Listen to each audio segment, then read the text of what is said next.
Rural police station పరిధిలో నమోదైన హత్య కేసును పోలీసులు వేగంగా ఛేదించి ముద్దాయిని అరెస్ట్ చేశారు.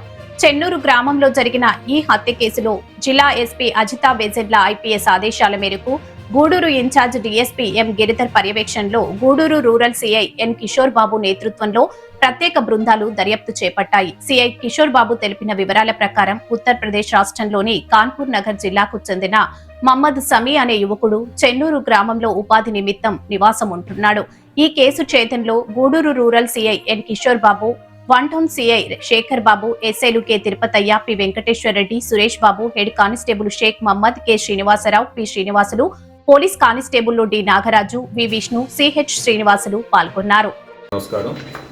గూడూరు మండలంలో చెన్నూరు గ్రామంలో ఈ మధ్యకాలంలో నార్త్ నుంచి వలస కూలీలుగా వచ్చి ఒక వ్యక్తి చనిపోవడం, అది హత్యానేరంగా కేసు నమోదు చేయడం జరిగింది.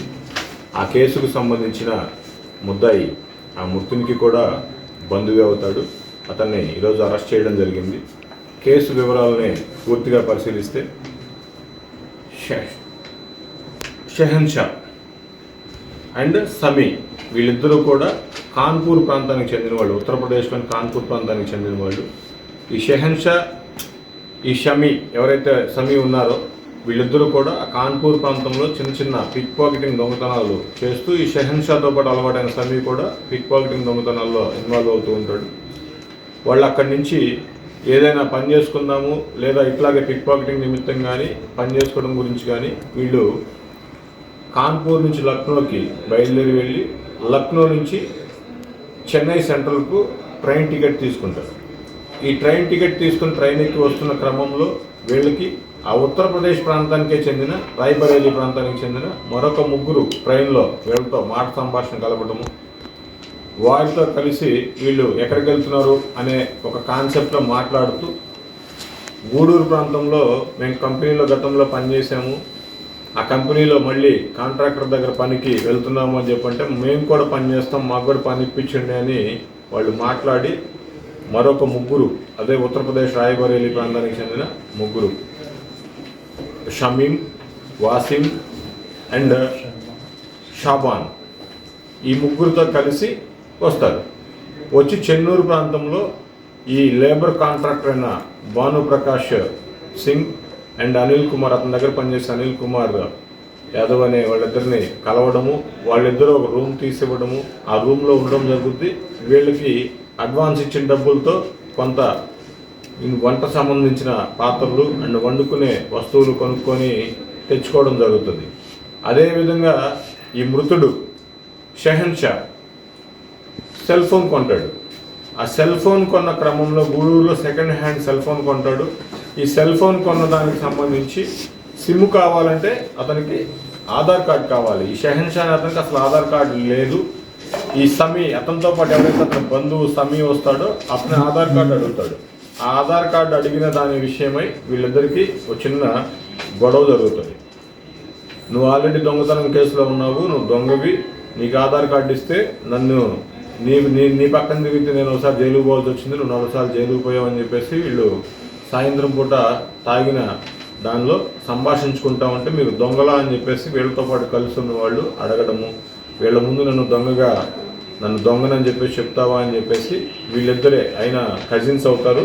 షెహన్షా అండ్ సమీ ముద్దాయి, చనిపోయిన వ్యక్తి కూడాను ఒకే ప్రాంతానికి చెందిన వాళ్ళు, కాన్పూర్ ఈస్ట్లో ఒకే ప్రాంతానికి చెందిన వాళ్ళు. వీళ్ళిద్దరూ అక్కడ బాహాబాహి దిగి కొట్టుకోవడం జరుగుతుంది. అదే క్రమంలో మృతుడిని షెహన్షాని ఈ సమీ అనే అతను రాయి తీసుకొని కొడతాడు.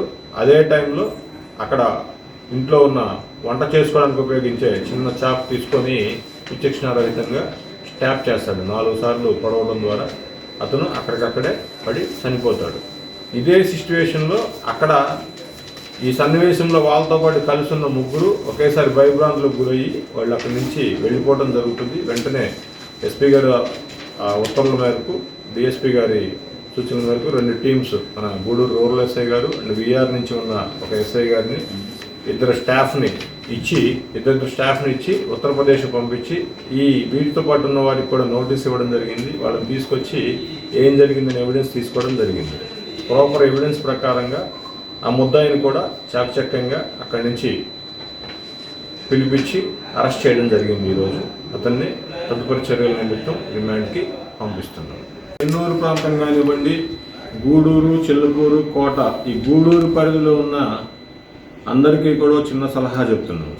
దయచేసి బయట నుంచి ఎవరైనా నార్త్ నుంచి కానివ్వండి లేదా ఇతర రాష్ట్రాల నుంచి ఎక్కడి నుంచి అన్నా రానివ్వండి, ఎవరైనా వలస ప్రాంతంగా ఇక్కడికి వచ్చి కూలీలుగా చేరాలి అనుకునే క్రమంలో కూలీ కోసం వచ్చిన వారు ఎవరి దగ్గరైనా కానీ ఇంటికి ఇల్లు బాడికి ఇచ్చే విషయంలో కానివ్వండి ఏదైనా కూడా దయచేసి ముందుగా పోలీస్ స్టేషన్కి వాళ్ళ వివరాలు సబ్మిట్ చేసిన ఎడల వారిపైన ఏదైనా నేర చరిత్ర ఉందా, వాళ్ళ రాష్ట్రంలో వాళ్ళపైన ఏమైనా నేర చరిత్ర ఉందా అనేది వెరిఫై చేయడం జరుగుతుంది.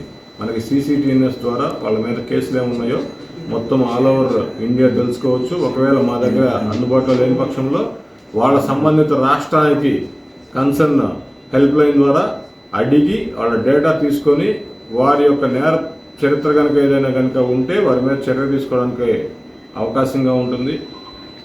ఏ వివరాలు లేకుండా ఆధార్ కార్డులు అందరికీ తీసుకోకుండా ఇవ్వడం వల్ల మృతుడు ఎవరు అని తెలుసుకోవడానికి కూడా ఈ కేసులో మేము ఎఫర్ట్ చేయాల్సి వచ్చింది. మృతులతో పాటు ఎవరు వచ్చారు, వాళ్ళు ఎవరు అని తెలుసుకోవడానికి మాకు కొంత సమయం తీసుకుంది.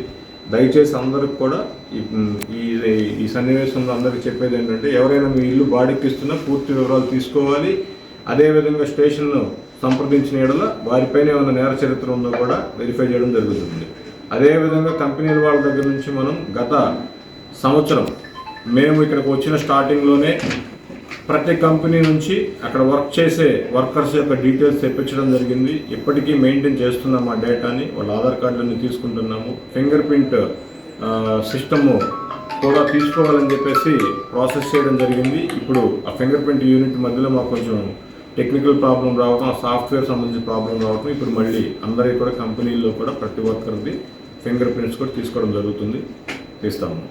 కంపెనీకి వచ్చే వాళ్ళది కానీ కంపెనీ నుంచి వెళ్ళిపోయిన వాళ్ళ డేటా కానీ సేకరించడం జరుగుతుంది. దయచేసి ప్రజలు కూడా అదేవిధంగా ఇల్లు అద్దెకిచ్చేటప్పుడు స్టేషన్లో సమాచారం ఇవ్వాలని చెప్పేసి కోరుచున్నాను. Thank you.